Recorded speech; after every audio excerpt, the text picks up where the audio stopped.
What's up, guys? Welcome back to another episode of the E4 Explicit Podcast. And today I have my good friend, and for a fourth time on the podcast, Don Mann, former Navy SEAL 1, 3, and 6. All of those teams he was on.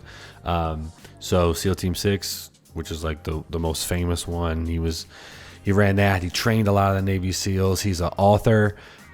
He's a correspondent on the news a lot. That's my dog Boomer in the background, just walking around. But Don Mann is an incredible human being.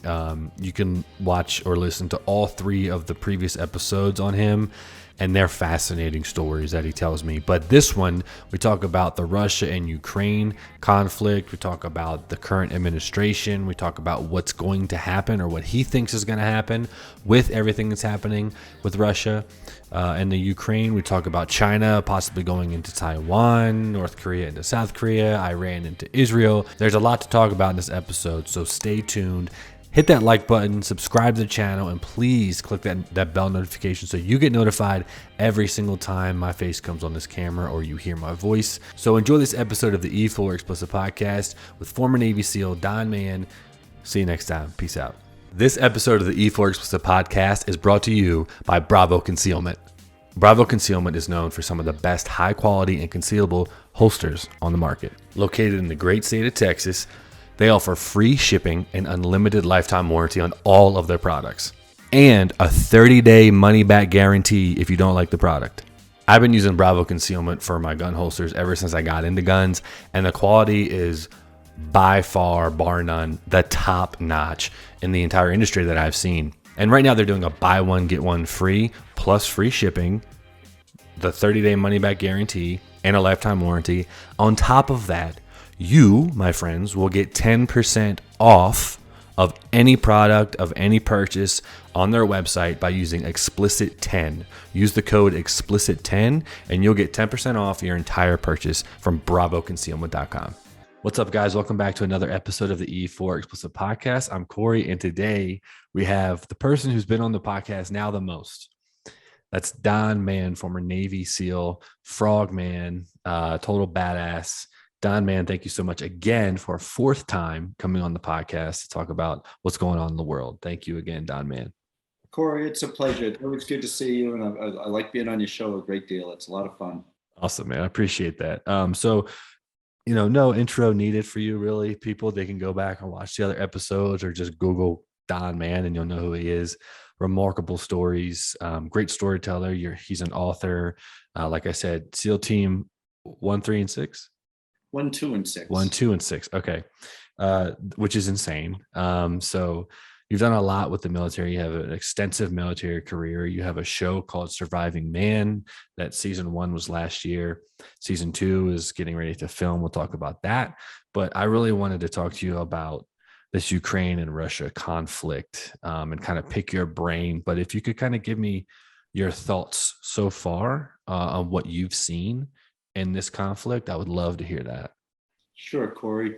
I think like most Americans, I view it the same. I see it as heartbreaking. The Ukrainian peoples, as we've been watching on TV, they are so strong. You only wish America had that will like we used to have. But those Ukrainian people, my heart breaks for them. And Russians, they're right next door. And I don't think the Russians are much different. So I just don't like seeing the loss of lives on either side. As a former military guy, a former Navy SEAL, we have opportunities to go over there and fight. And I couldn't even see the rationale of being over there fighting, because you have, in my view, just good people and good people fighting because of a couple leaders, mainly Putin. And Putin's got this quest for power, quest for land, quest for his name to be up there with Stalin and Lenin, and hopefully start building back that Soviet Union again. And his plans are all failing. But while he's doing this great experiment, many thousands of both sides of lives, we're losing lives on both sides. And it's because of one man, similar to what happened with Hitler. So it's very, very upsetting to us all, I know. Right. Yeah, no, I totally agree with you. It's seeing some of the stories that are coming out about like the people fighting and the people that are, just bearing arms and like fighting for their country is incredible. I know I follow boxing, so the Klitschko brothers were very popular back in the day, and I think it's Vitaly Klitschko's the mayor of Kiev, and like he could have taken a private jet. He's a multimillionaire. He could have left the country. He's in there suited and booted with machine guns ready to fight. That just blows my mind, man. And the tennis star over Right. there, one of the Yep. greatest tennis players in the world. Yep. He said, "My wife might not be happy with this, but I want to go fight for my country." Right. And the interviewer said, "Do you have any soldiering skills?" He said, "No, but I want to fight for my country." Right. He's given up the riches the same way. It's Yeah. amazing. It's fascinating, and to see like the people, like the government basically giving everybody, like I think they made that law where like 18 to, I forget the age limit of men, literally couldn't leave the country because they needed to fight. And I don't know what it looks like. I don't know. I've never seen war before in my life as far as like front line. So I don't know how well they're doing. It seems to be doing decent considering Russia is not just steamrolling them. I don't know what you're seeing. Corey, I think I'm seeing the same thing, but Russia's plans, and it's hard to know because Russia really doesn't let us know what they're putting out to their folks. But from what we hear, is that young military guys going into Ukraine, they're saying, "Oh, whoa, we didn't know we were attacking Ukraine. We don't want to attack Ukraine. We're going to damage our tanks so our tanks won't make it in there. We're going to let the gas out. We don't want to make it to Ukraine. We don't want to kill those people. They're our brothers." And I think they see each other that way. Um, but there are atrocities going on both sides, but we're not hearing the numbers. And I watch a lot of European news, and it looks like the numbers of Russians killed on the high end is 6,000 now. Whoa. And they have this device now, I guess they could put bodies into it, and it just totally emulsifies the body. And so we may never know how many bodies are being lost over there. But the Ukrainians are putting up a fight like never before was ever thought by the Russians. The Russians thought they'd roll in. They thought NATO and European Union was weak and get weaker and fractured. The Ukrainian people would throw up their arms and give up. Well, none of that's happening, as we just discussed a couple of stories. But so many Ukrainians, and I believe it's in their blood and in their DNA to be like that. Because that president, who was a comedian a few years ago, I mean, for him, they didn't all act the way he's acting. That's just the Ukrainian person. That Ukrainian president now has that Ukrainian blood in him, and that is, we don't really care about our safety or the money we make or the money we could be making. We want to fight for this country so it's here 100 years ago, 100 years from now. And they really have the vision that although some say Putin may want to wipe out 60% of the population, I heard a story today where a woman was saying, if he does wipe out 60% of the population, it's going to take 100, 150 years for the 40% to rise back up. But we're not going away. We're going to fight, and this country's going to withstand Putin. And we may die, but the importance of us fighting are for the country's standings. I just think it's amazing. Right. We're learning all the whole world, I think, is taking great lessons from the Ukrainians. I agree. I think it's definitely a lesson to be learned for sure. I mean, I think I read a report that it was like this is the first time since World War II that like there's been like a like on the ground invasion from one country to another, which is crazy. Because like, and I sometimes think when I'm watching like the news reports, I'm like, this is 2022. We're watching a live invasion from one country to another. It literally blows my mind. The other invasions, Kuwait and Panama, Grenada, even Vietnam, they weren't invasions to go take over the country. Right. They all had to do with freeing people, liberating the country from a dictator, liberating the country and backing out, trying to help that country and backing out. Now, granted, Afghanistan, Iraq took a long time, but the point wasn't to take over the country. We're there doing our best to help the people there. Right. This isn't the case for Russia. Right. Yeah. They want to go in there and take over and then kind of reclaim what the Soviet Union once was. Right. Yeah. So you mentioned like the not the like the casualties and stuff like that, but aren't there like laws within war that you have to abide by? Because I keep reading reports like the Russians are saying, oh well, we're not trying to kill Ukrainian civilians and blah blah. I literally saw a video of a Russian tank running over a man or a woman in a car, and the person survived. Like, Yeah. what? You know, it's amazing when you hear war crimes. They're considering right now if what Russia's doing is considered a war crime. And if that can't be considered a war crime, the definition of war crime has to be changed or altered. But that is true, what you just said, because you are not authorized on this planet to go attack a country for no reason. And since Hitler did that, really, this hasn't happened since World War II, where a country is actually just trying to take over the neighboring country. They want to put in a puppet government so that government, would work under Putin, and they want to take over.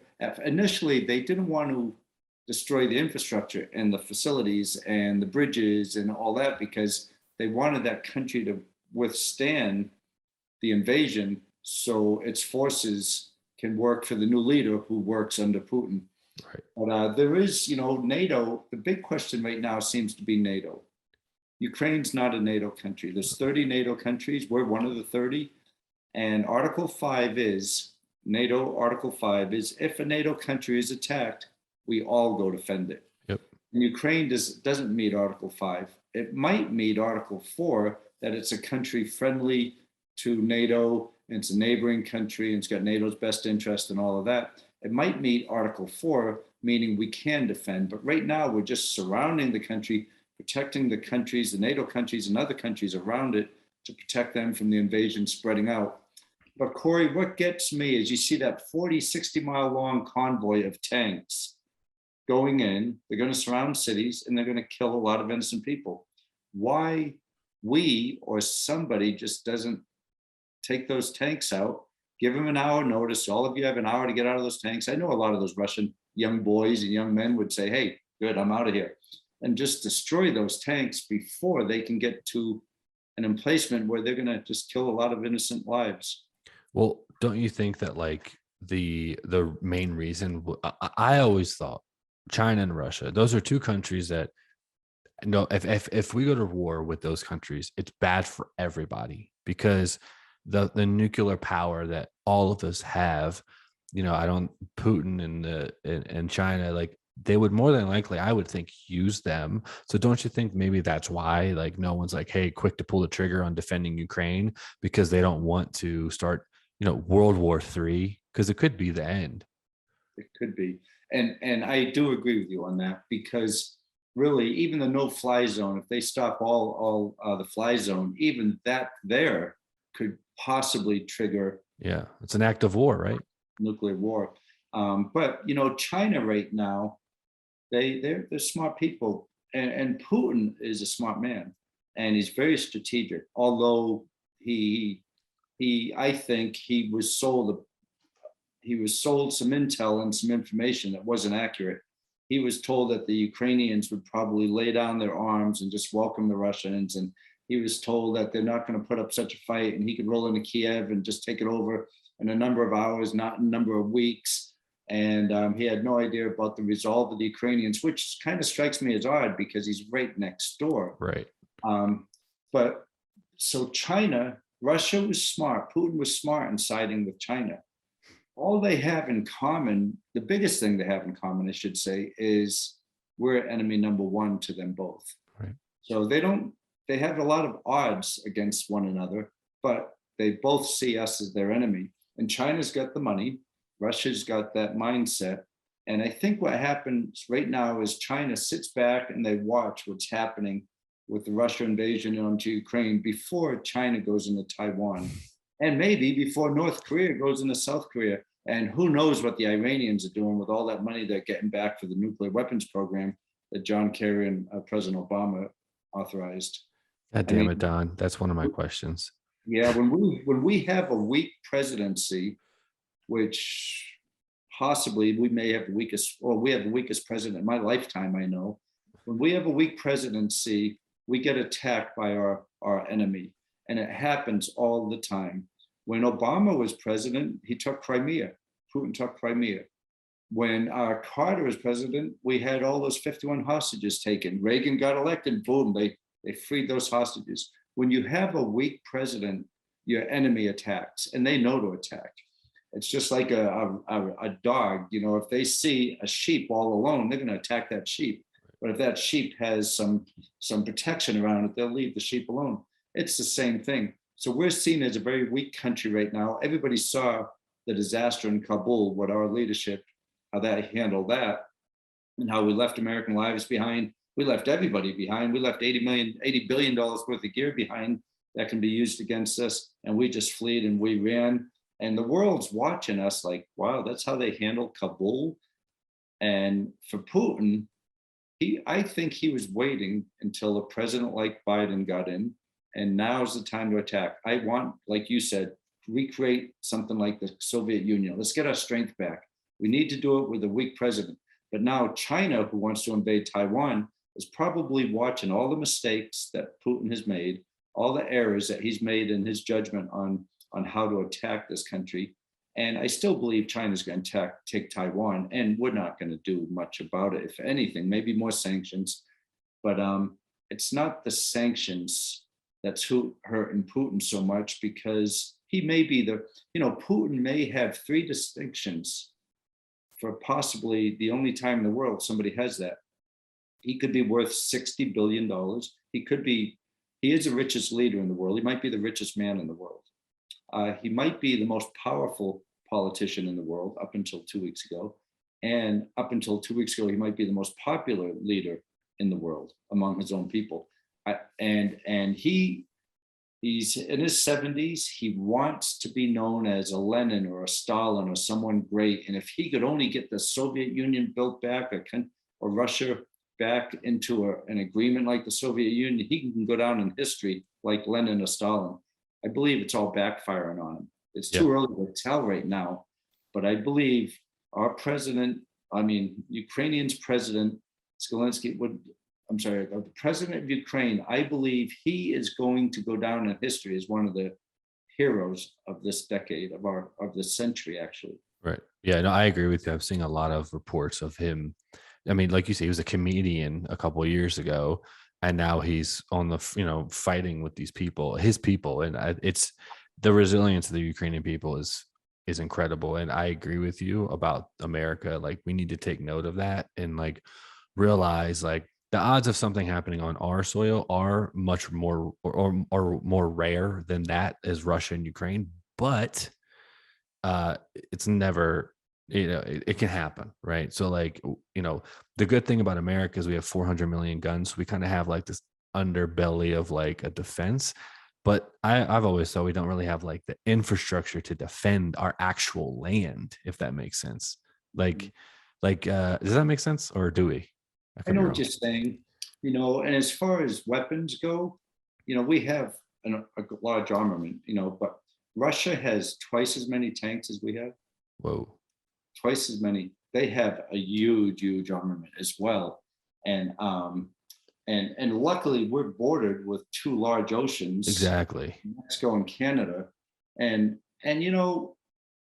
for Putin, I can understand why he wouldn't want a NATO country on his border. For instance, we wouldn't want Russia on the border, our southern border or our northern border. Right. We wouldn't want that. I can understand why he doesn't want Ukraine to side with NATO. I can understand that. Regardless, he doesn't have the right to attack an innocent country for no reason other than that. Right. Yeah. Well, 2 things you said. One was actually one of my questions. Was China into Taiwan. As soon as I heard that Russia was going into Ukraine, the first thing I thought about was like, wait, this is just like a test for China to kind of, or even a distraction, because China wants Taiwan. They've been wanting Taiwan, and this is a great recipe for them to go in there. Do you think that China is going to eventually go? And if so, how soon do you think that would happen? It's kind of funny, the timing of things. We get a weak president, the timing is our country gets attacked. We kind of assumed that was going to happen. China and Russia become allies. We kind of assumed that was going to happen. China becomes a friend of Russia. They get all friendly. And then China says, well, they got these Olympics going on. They end February 20th.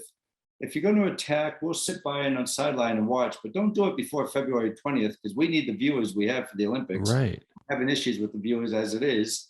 So we want a big stage. We want a lot of viewership on the Olympics. As soon as the Olympics over, go do your thing. So they waited 2 days after the Olympics and did the invasion.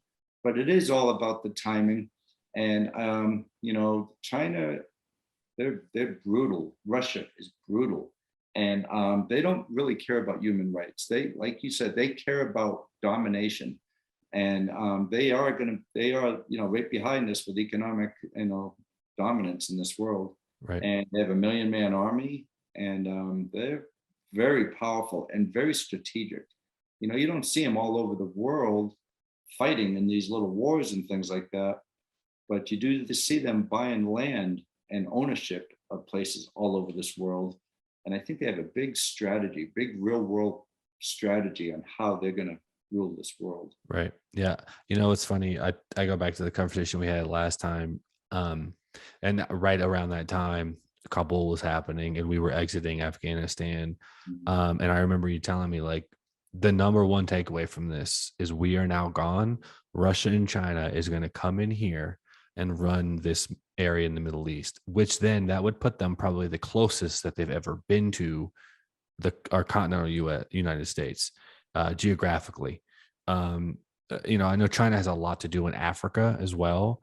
So, but like the Middle East, like that's pretty close to us, and other NATO countries and stuff like that. So what are your thoughts of, like, do you think that was a big strategic move to kind of like start placing themselves in these areas to where when it does come time to maybe possibly attack or do something, they have that? Yes, they do. Especially giving up Bagram Air Base, how quickly we did that. Right. I would like to really know why we did that, because President Biden did have generals. He had the Secretary of Defense stating, don't do it that way. You got to keep Bagram there. President Trump had the plan. He got on the phone with ISIS, Taliban, all the terrorist groups over there, said, here's what we're going to do. Bagram is staying in place. We're going to remove people. We're going to remove our folks out of Kabul and out of Afghanistan. And once we do, then we're going to take the folks out of Bagram. And if you hurt one hair on anybody's head, more hell is going to come down on you than you ever experienced in your lives. And he threatened them, but it worked because we didn't lose one life in 18 months. But then President Biden doesn't respect the military. That's pretty well known. But he did have leaders saying you can't take Bagram out first. And President Biden did. And that was a big strategic mistake, because how close Bagram is to that, that's right in the part of the world we need a foothold. We gave that up, and now for China or Russia to get in that, and like we talked about when we were talking about Kabul, China and Russia aligned with one another and with Iran, and now we have three enemy that just despise the United States.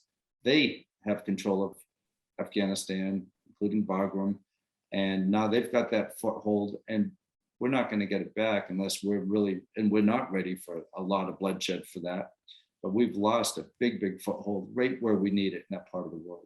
Right. And China and Russia and Iran are superpowers, all have nuclear capabilities. That's what I'm saying, man. Like, I feel like, yeah, we have all NATO, we have all these people like, Great Britain and France and like all these allies. But I just, it seems to me like these are little pieces that are just keep adding up to a potential World War III. Right, because we're not doing that. We're not trying to, we're not actively pursuing other countries to come join us. European Union, is economics, but NATO is the military and the protection and trying to keep the forces away. Putin sees us as trying to keep spreading NATO toward his direction. And he sees it as an act of aggression. And we're seeing it as protection among our own countries. So I guess depending on whose side you're on, you're going to see it as that's an aggressive act by trying to get Ukraine as part of NATO, right, or it's For Putin, it's defensive. We can't let a NATO country that close to us, especially made up with Ukrainians who are hardcore, hardworking people who are very, very efficient and productive, and they can be worth a lot to a Soviet Union type Right. creation. I totally agree with you. And like it scares me because like the type of military we have, I don't know. I've never been in the military. I know a lot of military guys. They have told me over the years military is getting a little softer. Um, but what's is scary because the Russians, the Chinese are savages. Their military is like prestigious. They are looked at is like these great, soldiers in their country. I think our time from that has gone away personally from what I've seen as a civilian. Um, but like, what is your thoughts on like how America is right now? I know America's pretty soft when it comes to a lot of things, like morally, I don't know morally, but like we're soft in general compared to other countries. That there's good things about that, but there's bad things when bad things happen. That's not a good thing to have, basically, is what I'm trying to say. When you get our average 16-year-old and they're on a couch playing games on a laptop or something, look at the 16-year-olds in Ukraine. They're asking for weapons so they can go defend their country. Right. If we get attacked, and it's not unrealistic to think, and this isn't a good thought, that 100 years, maybe 50 years from now, we see Chinese tanks rolling down our streets. Right. I mean, if we have a weak leadership, if we have a state of mind, if we have a weak military and it stays weak and it keeps getting weaker and weaker and weaker, we are going to be taken over. I mean, we are United States, and we are a target. And like Ronald Reagan did, strength brings peace. When you're a strong country, people leave you alone. And when you're a weak country, you're going to be attacked. And the mindset, I agree with you, the military, the mindset of the military, unfortunately, this generation right now has what is being called woke leadership. The Secretary of Defense, his generals are considered woke leadership. It's not a nice thing to say, and it even hurts me to say as a former military person, but you don't want your leaders talking about critical race theory and what pronouns to use when they should be talking about how we're going to get our folks out of Kabul or Afghanistan, Right. or how do we go defend those folks and being attacked by the Russians. We need to think like warriors again. And then I always compare back to the Spartans or the Vikings, how tough those people were. And now how we are now. The only thing I can say is that we do have technology, and wars are getting further and further apart. It was rocks and stones and spears and arrows, and then pistols and long guns, and you get further and further away. Now there's push buttons. You push the button for the nuclear bomb. So you get further and further away. You don't have to be as tough, but you still have to have a tough warrior mindset where you want to defend your country and you have to protect your country. And it's going to be a sacrifice at sometimes, like we see every day on the news with the Ukrainian, they're taking sacrifices to defend their country. And we can't lose that philosophy that our country is so important. It's not a bad country. It's not an evil country like what's being taught in school now. It's a country that made mistakes like any other country in this world, but we have to want to defend our country and love our country. And my father was World War II, greatest generation. He always used to teach us God, country, family. It should be in that order. God, your country, and your family. That's the order. And I haven't heard that 25 years now. Right. Yeah, there's definitely been a culture shift, and it's socially, but also like it's affected the military, and more importantly, how the rest of the world views us when we're put on this. For decades, I have a bunch of holsters from Bravo, and one of them is the inside the waistband holster. So this goes inside the waistband if you want to conceal carry. Also, swap it out here, outside the waistband. So this outside the waistband is actually like hella thin, and you can see kind of like how close to the body it can get. You could take this on the range.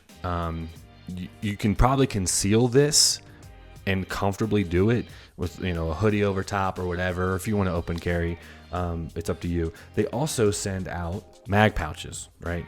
So you can throw in an extra mag. You're going to the range. You don't have to unload and reload every single time. You got a little hollow point moment. They come in handy if you're on the range, like I said, or if you're concealed carry and you're one of those people that are gotta have a lot of mags or whatever. Whatever your cup of tea is. They also send you these really cool pamphlets. They go into great details in these brochures of how to wear things properly, safety mechanisms, and all the features that all of these holsters have as well. So they really focus on educating their customers, which when it comes to guns, safety and education are number one. They don't have any left-handed holsters except for the Glock 19. I'm a lefty, but the right-handed holsters are so dope and they're so comfortable and concealable that I don't really give a shit. Just learn how to shoot with my right hand. And right now they're doing a buy one, get one free, plus free shipping, the 30-day money-back guarantee, and a lifetime warranty. On top of that, you, my friends, will get 10% off of any product, of any purchase on their website by using explicit10. Use the code explicit10 and you'll get 10% off your entire purchase from bravoconcealment.com. We've been going to fight these little wars and having everyone's back and putting our nose into places and being strong. And then now it's kind of like other people around us, like Russia and China, have been building up over the decades, kind of minding their own business, not really doing anything crazy. Now it's like I feel like it's like their time. I think China has, like, by 2050 they want to be the superpower of the world. I think they have like a timeline. I mean, it's 2022. That's not even 25 years from now. That, that's in my lifetime. That's in your lifetime that we will potentially see, like you said, Chinese tanks rolling down our streets. You know what I mean? Like, and if we keep going down that trajectory that we are now, very likely that's going to happen, and we're not going to be able to defend that, no matter how far they are away from us or how close. And we do have the ability to win these wars that we get into, but we haven't been winning lately. Right. And it's not because we don't have great military people. It's not because we're lacking technology or the weaponry. It's, for us, our administration in DC goes from left to right, left to right. We don't have a solid plan. It changes after a 4-year term of a president, sometimes 8-year term. And it's, let's go get him. No, let's not. And we don't have a steadfast philosophy to defend our country, regardless. And I'm not saying just the left and the Democrats are not for defending our country. I'm saying the right is more for defending it. The left is less for defending it. But right now, we are not doing to the most of our ability to defend our country and the countries that have our interest in their best interest. Right. You said something that I've talked a lot about with other, like, historical political historians, economists and stuff like that, about our system and how we have the red and the blue. And that's so frustrating to me too, is like, I'm a registered independent. Like, there's things on the left that I totally agree with. There's things on the right that I totally agree with. So I'm not one side, but I think our system is somewhat flawed. It worked 200 plus years ago. That's fine. But to your point, it's almost impossible for anything to happen in a 4-year term. You have complete overhaul in administration. And I know government it's made to be inefficient. If it was efficient, like things getting done quickly, then it would somewhat be kind of a dictatorship and only certain people would be successful. But I think it's crazy to go back and forth at a minimum of every 4 years, like you said. And a lot of these nowadays, the politicians are so far from each other that they're not even in the middle at all. It's like they're somewhat far right or they're somewhat far left. So it's, to your point, we're all in with Trump, nobody's really fucking with us. And then Biden gets in office and now it's like, it's a soft administration. It's this and that. It's the complete opposite of Trump. Yeah, they're doing things that might be good in other places, but are they really protecting the future of the United States? No. So it's like, I think it needs to be relooked at, honestly, the entire system, at least how we choose our presidents, who they are, because the president, that's a tough job. You have to be a master of economics, diplomacy, foreign leader, foreign affairs, all this kind of crazy stuff that like people that I've seen lately that have been the president, they're not experts in any of that shit. They're just popular. You know what I mean? They're the best name. They're the biggest name. There's a lot of other candidates that I saw the last 8 years, 8 to 10 years, that actually qualify to lead and do something that these people just are not that, if that makes sense. I looked at our country. We have 330 million people in this country, and I look who's leading it now. How did that happen? All right. And then, the right and the left, like you say, it keeps going further and further and further. But when you have an administration that comes in just to undo everything the last administration did, for instance, we were energy independent a year ago. Now we're paying Russia $25 million a day for oil. We're funding the war to attack Ukraine. Right. We could have definitely had our own oil, not have to buy it from the Russians or the Saudis, and we could be selling oil to the Europeans, so they're not funding Russia. Right. I mean, and that was out of spite. I don't know why else that would be done. The environmentalists, which I love the environment as well. So if you're an environmentalist, you say, no, we don't want any oil or fracking or drilling in our continent, but we'll let those other countries do it. What kind of environmentalist is that? Why are they okay with them destroying the land over there? I don't get it. I think that was done out of spite. Like you said, the right's going further, the left's going further.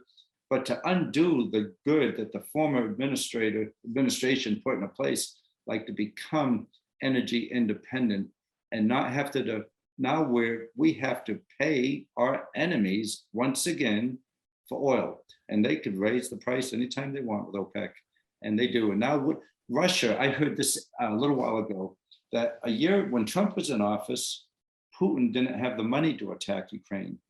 But now that the pipelines, and he's with the pipelines established and him supplying oil to Europe and us, now he's got the money to attack Ukraine. We are basically funding Putin to attack Ukraine, right, with all the money that we're spending on oil, of his oil, rather than our own, when we have the largest supply of oil in the world here. Right. And it's frustrating for me. I don't want to fill my car up with gas because I don't want to fund Russia. Yeah, no, and that's a great way to kind of like granular way to look at it too, is like breaking it down all the way to like how you're being affected by it too. And I mean, the sanctions are one thing. Like that's why I think like no one's really doing anything like kind of like defense wise or war like fighting wise, because they're just like, well, we don't really want to deal with Russia and China because they have nukes, so let's just put sanctions on them. I mean, I guess the ruble is basically worthless at this point. And honestly, the sanctions aren't really hurting Putin. They're hurting the people of Russia. Yeah, he's worth what, $60 billion or whatever? He doesn't really care about people. Right. No. Well, he wants the votes and he wants to stay in power. He's afraid to leave power. And from what I understand, the reason he wants to stay in power is he doesn't trust that he would be safe if he left power. He wouldn't have the safety net around him. Protection. Mm-hmm. Yeah, that makes sense. Yeah, I mean, that's one thing I was thinking, is like, why doesn't someone just like assassinate Putin? Like, I mean, I don't know. That would be my kind of, not to say that I wouldn't assassinate Putin, but yeah, I mean, they tried with Hitler, and those assassination attempts that failed. They tried with Saddam, right? And that would be the probably the least amount of lives lost, perhaps, right? If somebody was able to take him out, or just get the Kremlin disappears and Putin disappears, and Russia is, we don't want to leave a void, because we've learned that before. You don't want to leave a void like what happened in Iraq. Right. But if Putin was gone and his government was replaced with a more sensible leader, that could solve a lot of problems. Right. I agree. I remember you told me the first time we spoke that the America, and this was like in 2019, I think we spoke, you said that we could fight, was it 1.5 or 2.5? 2.5 world wars. So my question for you, you're getting your lighting is like really dark. You look super dramatic right now. Yeah, turn that light on. I'm actually going to close my light too. Is that better? Yeah, you were like super dramatic. The lighting was like half your face. It looked really cool. So I'll edit this out. But my question is, you said we could fight 2.5 world wars. So A, is that current? Can we still do that? And B, does that mean we could fight one world war with China, one world war with Russia, and then half one with Iran?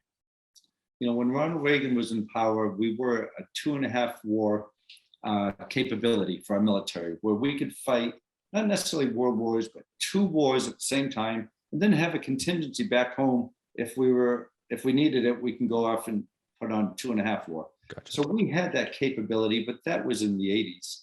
A lot's happened since then. You know, the rise and the fall of the military happens with the right and the left coming in. The left lowers the funding, they lower the military, the numbers in the Pentagon gets lowered. The right comes in, it boosts back up. But right now we're low. We're low as far as what we can do. And we're war weary too. We're just tired of being at war.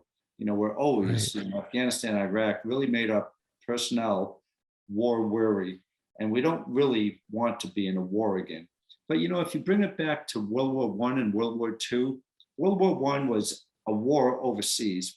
We didn't really want to be in that, but we got into World War I. We came back home, and then we see what's going on with Japanese aggression and Germany's aggression. And all of a sudden, this war is going on over there in the Pacific and the Atlantic.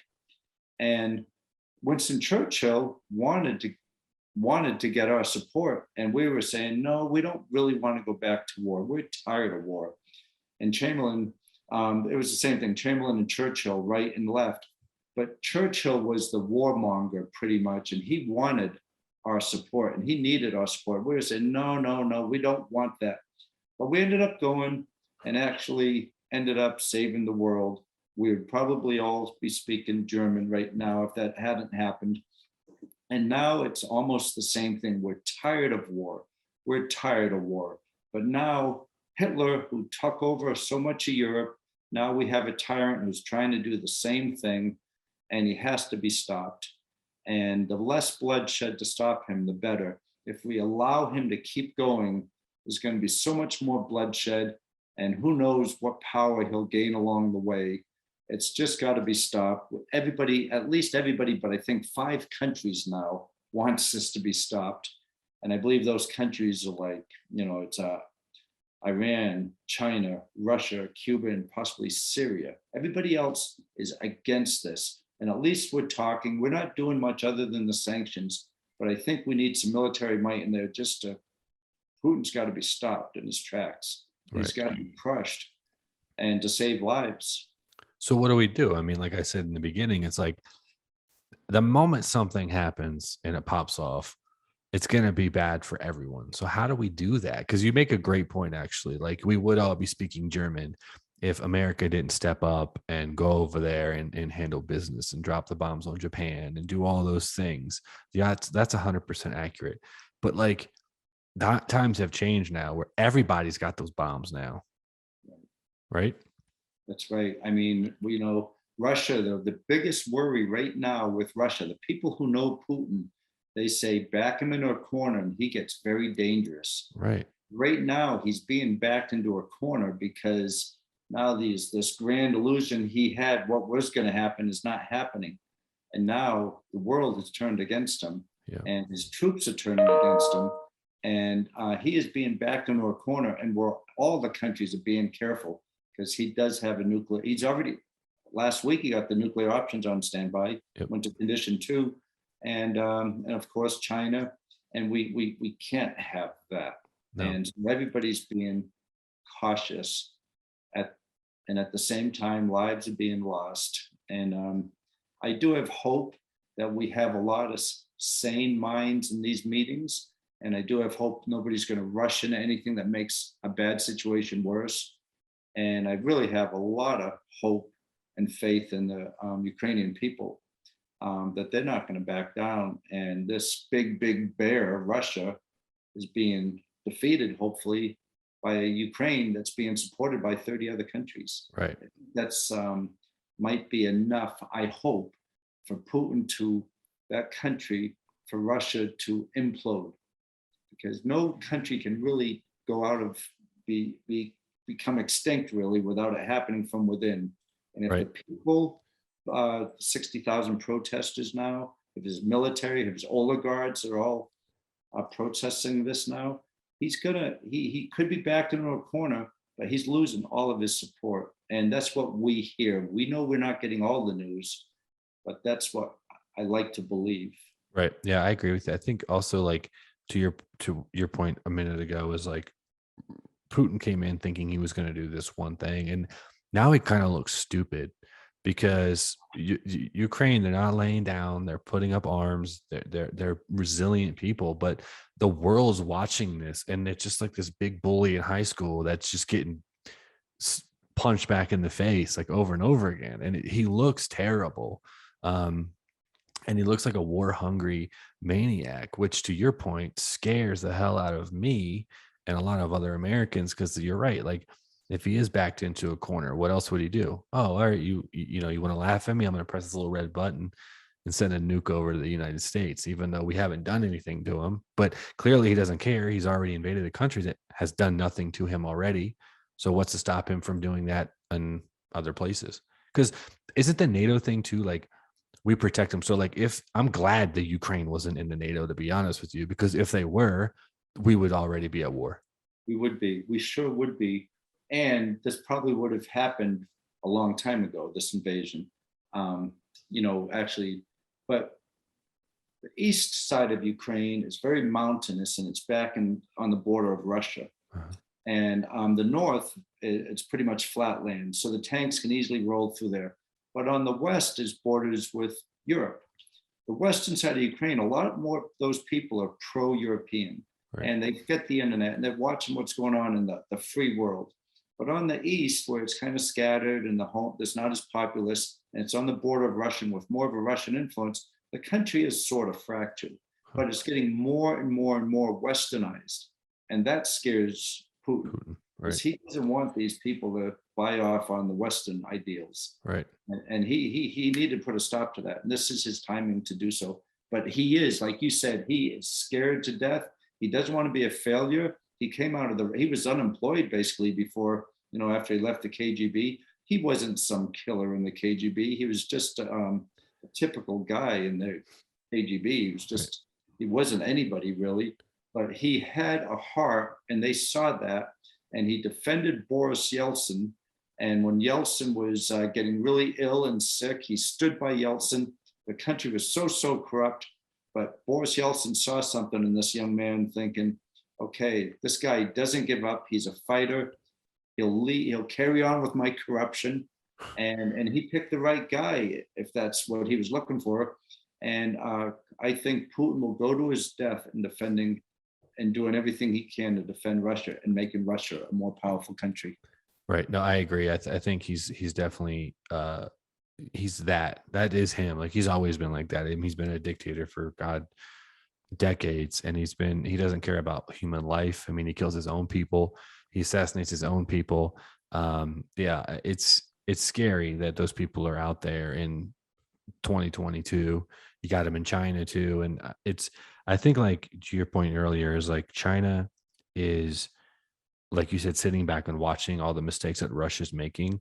Russia's almost like this kind of like floppy, kind of like, oh, I'm just going to try this. And like, I think China's way more strategic and like kind of like intelligent when it comes to that kind of stuff. But I'm curious to see the timeline. I'm curious what this timeline is going to be like for China, because they're 100% going to go into Taiwan. I didn't even think about North Korea going into South Korea. I don't even know if what's his name, Kim Jong-un or Kim Jong-un or yeah, I don't even know if he's alive. Like, I don't even know what his deal is like. But the North has always wanted to come down to the South, and Yep. it's not like if, it's when. And they've been wanting that since the 50s, Right. they're in the Korean War, 50 to 53. So he wants that. And, Trump got a little bit of friendly, rapport going back and forth from him and Trump, but that all blew up and stopped. But this would be, thinking like the enemy, this would be his time to invade. Right. Yeah. And His time. That's what's also scary too, because it's like if you have Russia invading Ukraine, China invading Taiwan, North Korea invading uh South Korea, it's like someone's got to stop that. And like, do we stop it now before it gets too big, or do we wait for all those dominoes to fall? And not to mention Iran wanting to wipe Israel off the face of the earth True. with their capabilities. Yep. God So, damn. yeah, but Corey, and I don't want to say this lightheartedly or anything, but the world is always at war, and Right. we're always at war. This here, we get to see all the stories, so it all affects our hearts, and it's all heartfelt stories and everything. But those stories have gone on since the beginning of time. It's always going to happen. It's always going to be there. And I think, hopefully, for the most of the world, we're getting smarter on defeating a person like Putin or Right. Hitler. But it's all over the internet. It's all over the news. We're seeing more of these atrocities, but it's never going to stop. And it's always about religion, land, or power. You know, uh, countries want you to turn to our religion. We want more land, or we want more power. It's one of those three things. And John Lennon sang the song "Imagine." Imagine if there's no religion, if no land, and Yep. no possessions. I mean, that's not going to happen, because there's always going to be a religion. There's always going to be people who want power, like Putin. There's always going to be land grabs, because people talk about the artificial borders. Yeah, we put these artificial borders in place. Well, that's when I hear that, and that's why we're invading, because it's an artificial border. It's lunacy in my mind, because this was a big planet without any borders at one time. All the borders are artificial, Right. Yep. Right. but as long as there's those three elements, there's going to be war. And as long as we have the right minds in there debating on what we're going to do, what sanctions are going to be, do we invade? Do we try to take this person out? How do we get rid of Putin? Let's do it with losing the least amount of lives. I have faith that, although I pick on our president now because I think he's very, very weak, and I do think that there's a lot of minds in there at the table trying to figure it all out.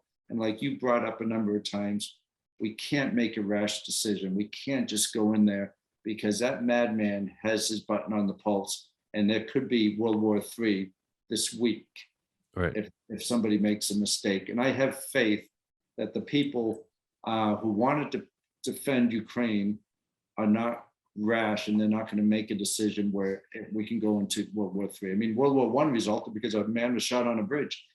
Accidents happen and things escalate, and boom, you can be right into a world war.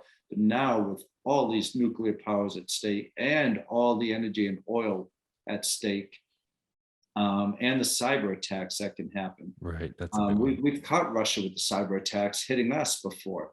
I mean, who's to say tomorrow our money's blocked? We can't get our money out. Who's to say we can't get gas anymore? Who's to say our power won't go on? It's not going to happen tomorrow, but that's the world we're in now, that can happen. And we can't allow that to happen. And we can't allow the energy to stop flowing. And blood for oil, I know the Bushes took a lot of criticism, thinking that's why we went in to get oil. But oil's livelihood, and there's a lot of lives have been lost to defend oil coming into our country.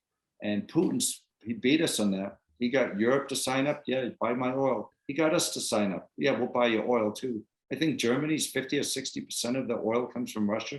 Yep. They have to be so careful. Yep. I mean, they're making Putin very rich by buying all this oil from him. And now it's $100 a barrel, or close to $100 a barrel. A year and a half ago, it was $47 a barrel. We're making him a rich man. Yep. No, I saw that in Germany. Like somebody was like, Germany was like, oh yeah, we're going to defend this, do that. And someone was like, Russia owns you basically. Like you give them so much money. There's like nothing you can do. But it's, you made a good point about like oh my God, what did you just say about the fucking,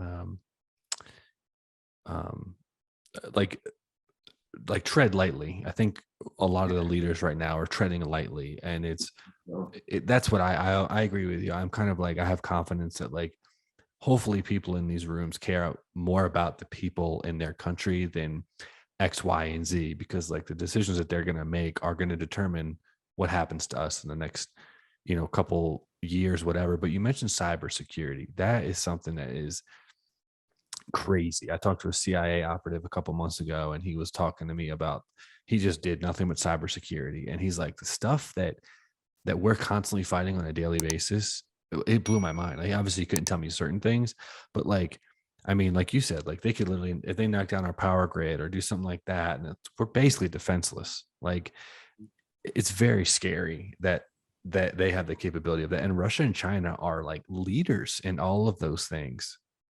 Yeah, and a lot of wars start with cyber attacks. Yeah. But Ukraine, I love their attitude. They're not saying, Putin, we're going to kill him, we're going to kill all these Russians. President comes out and says, we don't want to kill Russians. We really don't. We don't want to kill that. So they're not coming across as bloodthirsty people, although their land and families are being attacked and killed. They're just saying, we just need help to prevent them from doing this, right, and for taking over the rest of Europe and onward. And I love the example they're setting, that they are strong and they're powerful, but they're not bloodthirsty and they're not crazed killers. They just wanted to defend their land, and they're asking for our help. And they don't even speak poorly of the Russians, which surprises me, the way they handled this all. And so there isn't any crazed maniac that we're seeing that are like, let's just go blow the smithereens out of them. We're not hearing that, thank God. Right. Yeah, I've seen a couple of reports where like Russian soldiers are actually going into Ukrainian houses and they're giving them food, because they, like you said, they're so alike. They're the same type of people.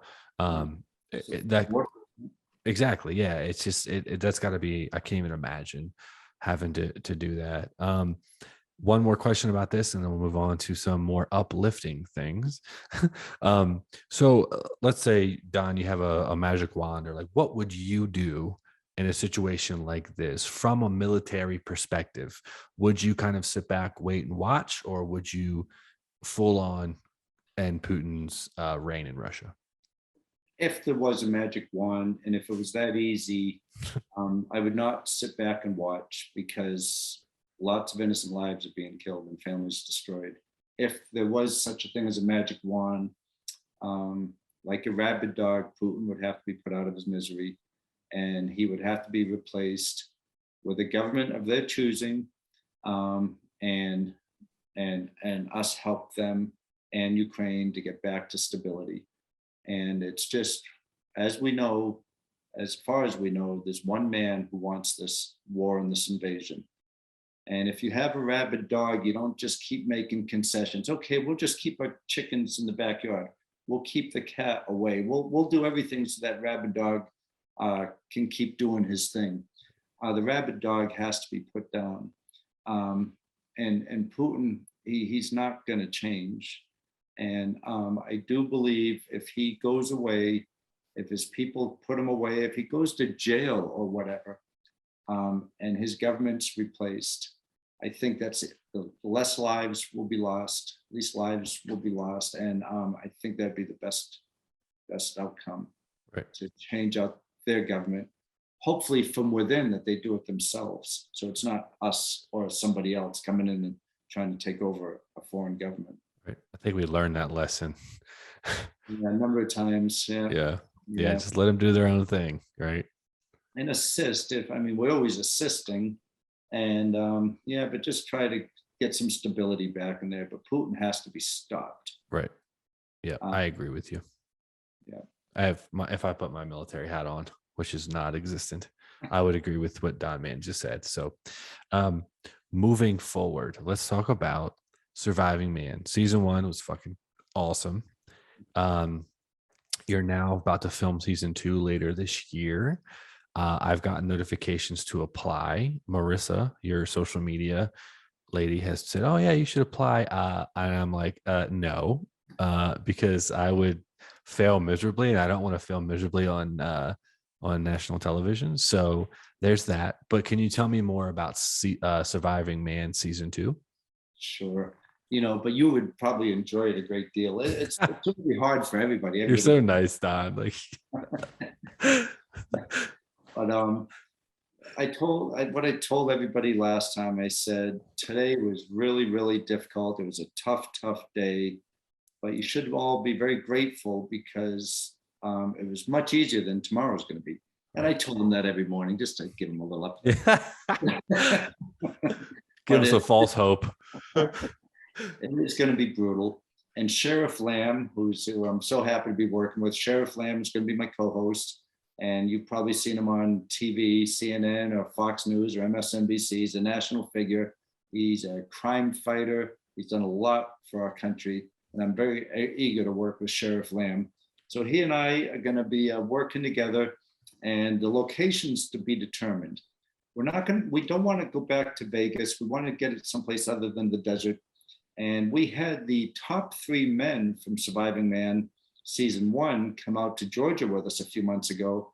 And we put them through an event called Surviving Man All-Stars. And it was 51 hours of hell. Oh my I mean, God. they didn't sleep. We gave them some chickens. They killed the chickens and ate the chickens. I told them that was the meals for the 50 hours. And let's go get some exercise equipment. We went out in the woods to chop down trees for the logs, for the log PT. And it was nonstop for 51 hours. And then the women, the top 3 women of Surviving Man season 1, they're going to come out here in May. And there's a ski resort, Winter Green Resort, right behind me. And we're going to put them through a brutal course. I'm not telling people what it is, but I've been working on that for the last couple of months. And so the top 3 women will go through that, and that's invitational only. And then that's called TAR, TAR, for Terrain Adventure Racing. And then we'll have an open to the public TAR in August. And then that'll be not as extreme as what we're putting these 3 women through, but there'll be 25 body weight evolutions you have to do. So you'll get to one place and there'll be a body weight exercise you have to do. Then there'll be 25 ropes areas. You have to do low ropes that require a lot of skill. But if you fall, you're not going to get hurt. You won't have a helmet or a harness on. And they're low ropes for agility, coordination, and strength. So it'll be 25 body weight exercises or evolutions and 25 low ropes for the TAR that's open to the public in August. But the TAR that's for these 3 women who are coming, the champions of Surviving Man, they're going to get the basic TAR with a lot of elements on top of that, which it's going to be brutal for them. Sounds like torture. It is torture. It is.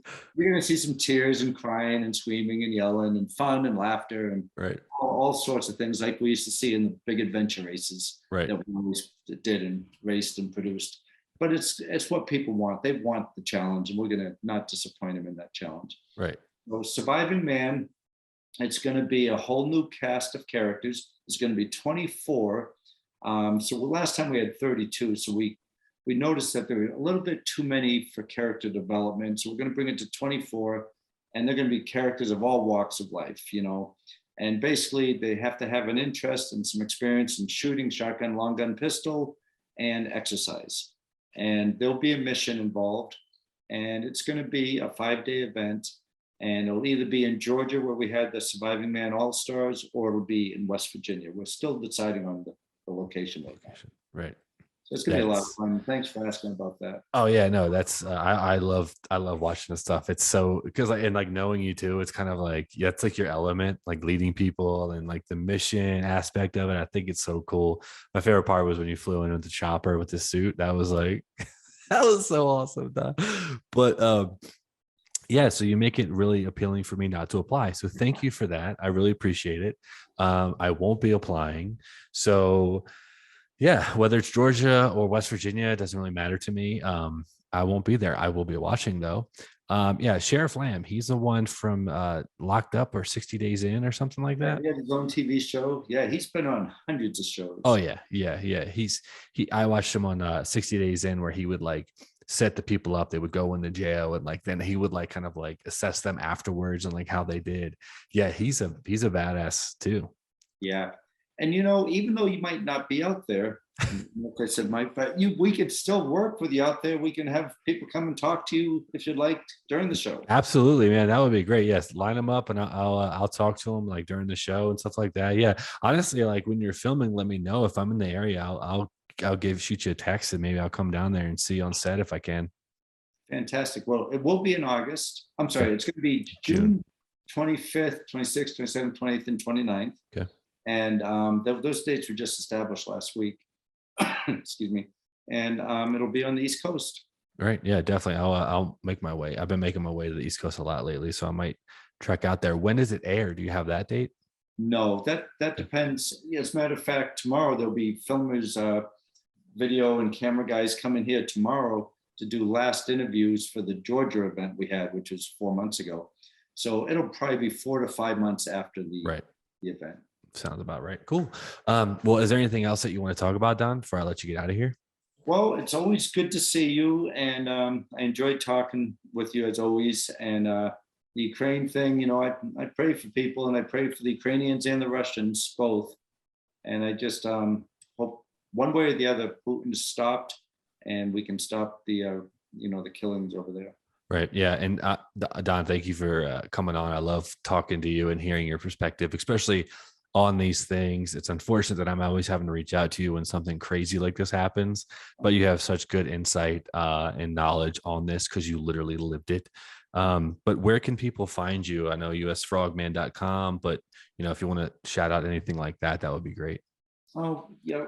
So the website is US Frogman with 2 N's, like my last name.com. And I'm not on social media. And I'm not on social media. Marissa does the social media. But for email, I'm on usfrogman2ns.com. Right. Yeah. I'll put all the links to his social media and his and all the contact stuff like that in the description below. But once again, Don Mann, thank you again for coming on the podcast. I really appreciate it. It's a pleasure, Corey. It's Awesome. good to see you. You too, man. That's another episode for the E4 Explicit Podcast. We'll see you next time.